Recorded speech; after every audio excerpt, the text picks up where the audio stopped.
Bonsoir. Donc c'est juste l'heure, à 1 minute près, tout au moins à ma montre, ce qui n'en est pas une d'ailleurs. Nous allons donc commencer le conseil municipal de ce jour.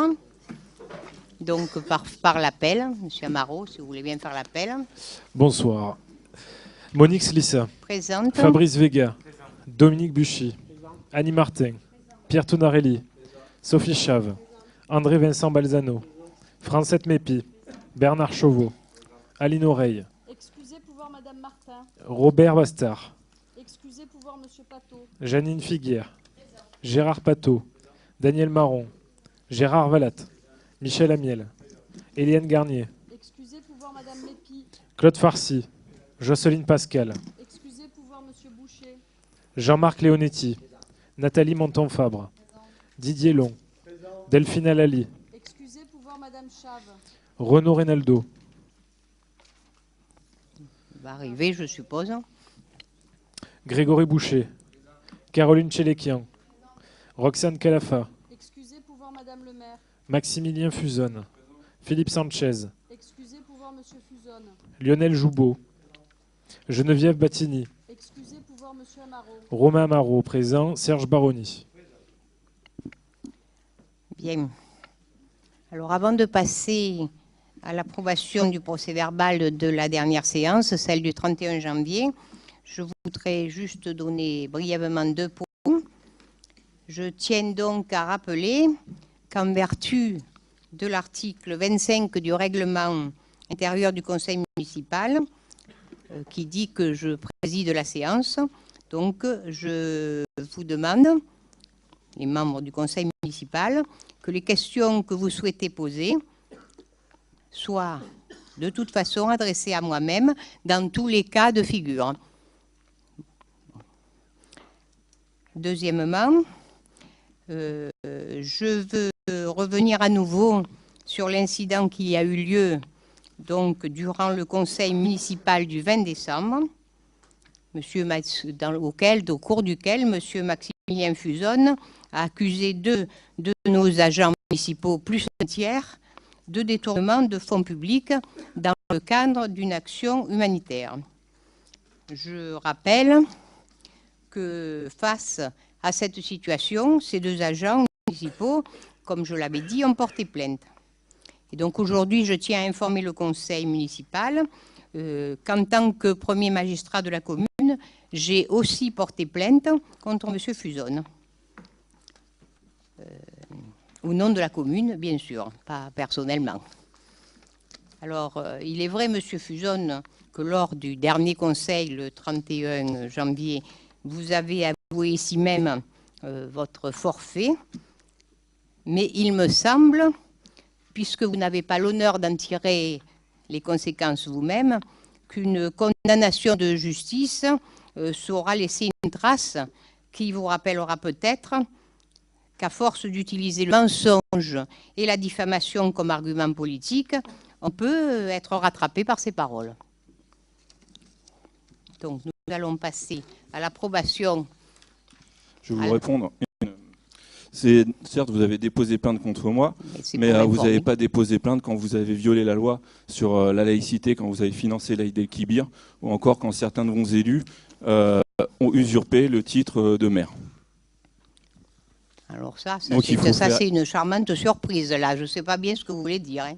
Il n'y a que vous qui le savez. Bon. Si, lors des commémorations. Bon, écoutez, je ne sais pas si c'est la peine d'insister sur ce point. Oui, mais en fait, Madame le maire, avant de faire une petite observation sur le précédent conseil municipal lors du vote de ce PV, vous nous précisez que selon l'article 25, vous devons poser directement les questions. Or, si vous pouvez nous lire l'article 25, s'il vous plaît. Je ne l'ai pas sous les yeux, si vous l'avez sous les yeux. Alors, le maire a seul la police. 14, je me suis trompé l'article 14. Donc vous nous précisez que c'est à vous que nous devons poser les questions. Non, j'assure la présidence de l'Assemblée et donc je l'organise.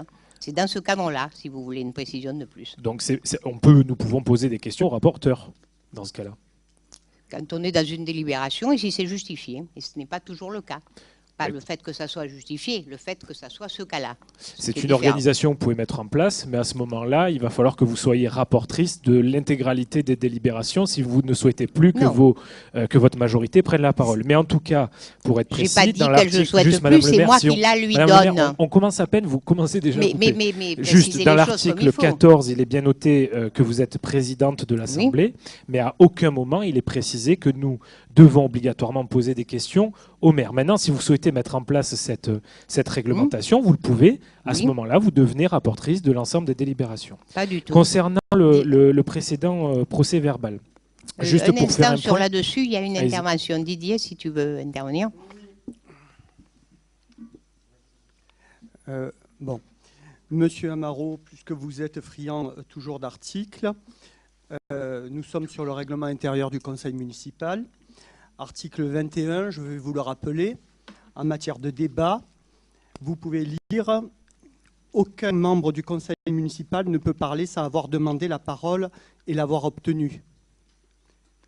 Ils ne peuvent intervenir à nouveau dans la discussion d'une affaire sur laquelle ils se sont déjà prononcés, sauf autorisation expresse du maire. » Vous bafouez régulièrement ces articles.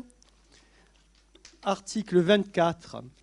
Il est rappelé qu'il appartient au maire seul, au cours de toute séance, en sa qualité de président, de mettre en discussion les affaires et de la même façon de mettre fin au débat.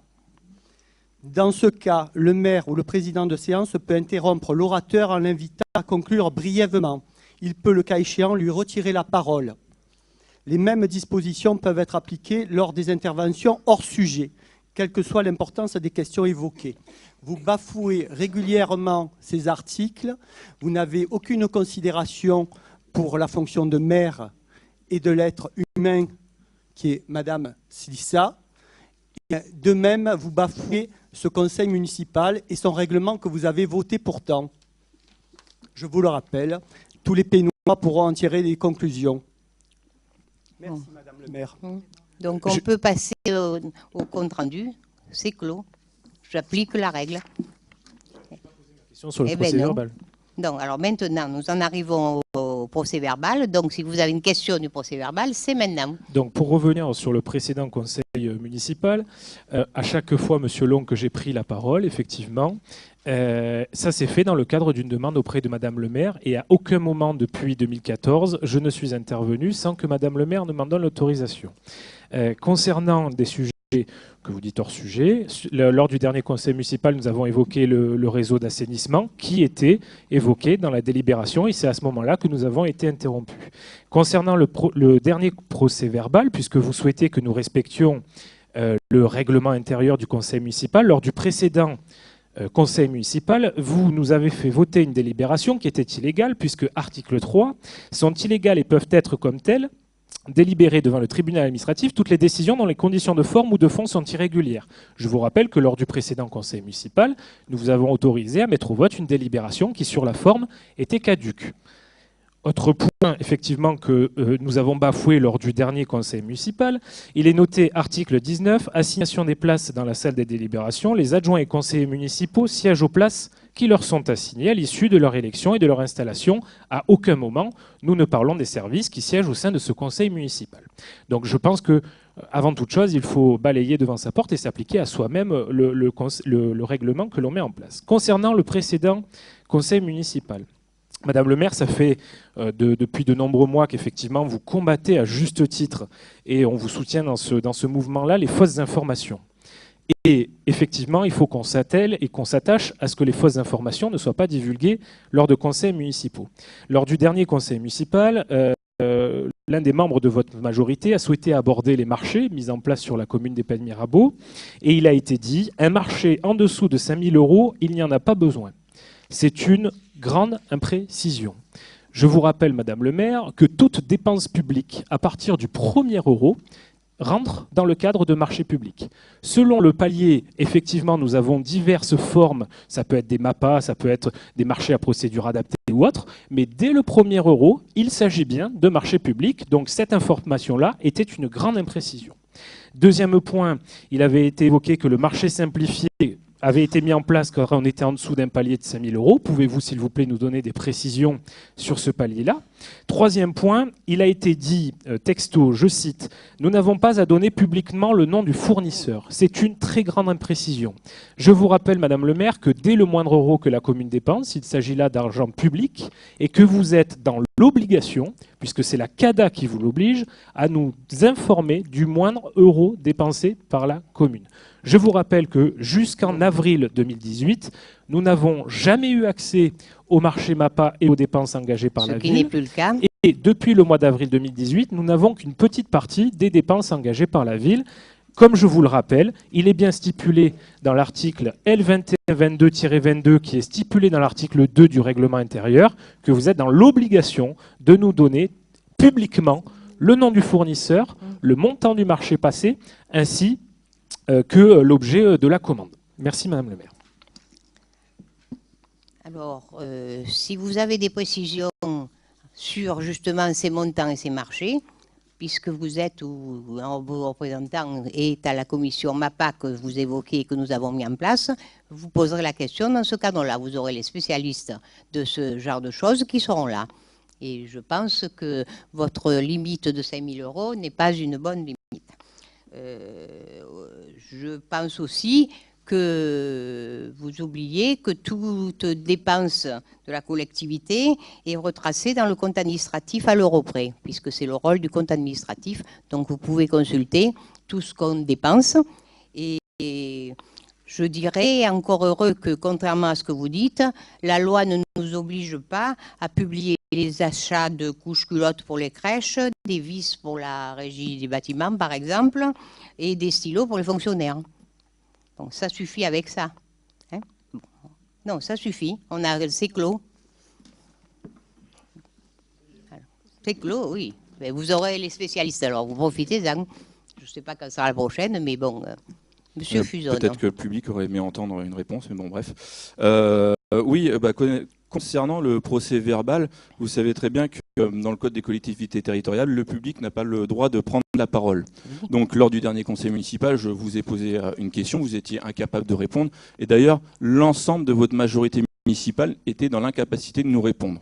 Et c'est le public qui a répondu à votre place, ce qui est quand même surréaliste. Non, c'était bien. Non, c'était surréaliste. C'était surréaliste. Le public n'a pas à prendre la parole et c'est la loi. C'est la loi, parce que vous nous sortez les textes de loi, vous nous parlez de loi, de dépôt de plainte. Il faudrait peut-être que vous appliquiez la loi, Madame le maire. Il faudrait peut-être mieux travailler vos dossiers, parce que ça éviterait que le public réponde à votre place. Bon. Alors, c'est terminé sur ça. Donc, qui est pour le procès verbal? Qui est contre?